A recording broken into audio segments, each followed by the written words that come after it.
Example 7. A particle moves along the x-axis with a velocity v of t given by the table below at several times t in seconds. Find the distance traveled on the interval 0 to 10 by evaluating the integral from 0 to 10 v of t dt. So what we want to do in this problem is determine the distance traveled by finding the area underneath the velocity curve. Remember from previous examples that the area underneath a curve is the integral of a function.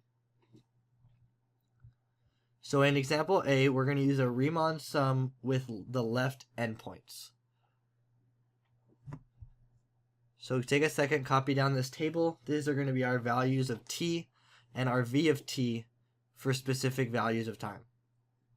So at 0 seconds, we were moving at 0 feet per second. At 2 seconds, we're moving at 5 feet per second. At 4 seconds, 12 feet per second, and so on. As you can see, not only are we increasing in distance, but we're increasing in speed as time goes on.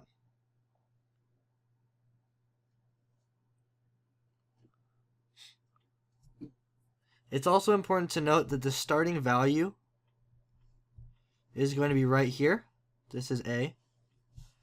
And our ending value is going to be 10, which is going to be B.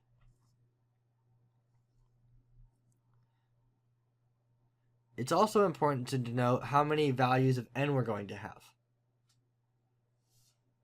So we go from 0 to 5, and that's 1. 5 to 12, that's 2. 12 to 21, that's 3. 21 to 25, that's 4. And 25 to 28, and that is 5. So we have that n is equal to 5. N is going to be the number of subintervals that we're going to create underneath the velocity curve. So if we plotted these points, it would look something like this. And if I take the Riemann sum with using left endpoints, I'm going to make rectangles using the left endpoints. So here's from this point to at 0 you have 1, and then at 2, 5 you make the next rectangle, and so on. This actual curve looks something more like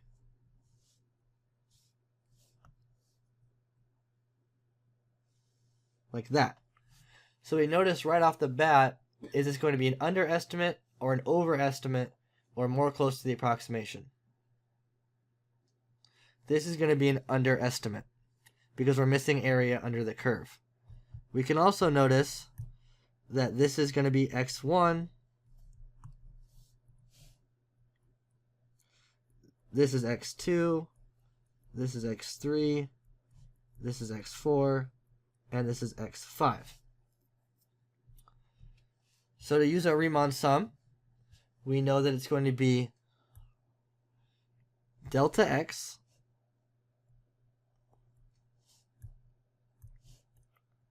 times f of x sub 1 plus f of x sub 2 all the way until f of x sub 5. Remember, you need to increase the subnotation by 1 every time you're adding a new value.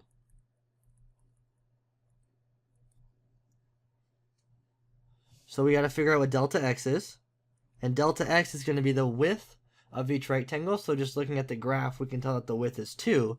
But if you want to calculate it, you do b minus a, the endpoint minus the starting point, divided by n, the number of subintervals you want to create. So this is going to be 10 minus 0 divided by 5, which is equal to 2. And now we just plug everything in. So delta x is 2 times f sub x sub 1. So x sub 1 is going to be your first x value, which is 0. So you get f of 0 plus f of, and our next x value is going to be 2. That's denoted by right here. It's the second time value, so this is x sub 2 plus the next x time value is going to be 4 plus f sub 6 plus f sub 8. And then 2 times f of 0 is 0. F of 2 is 5. F of 4 is 12. F of 6 is 21. And f of 8 is 25.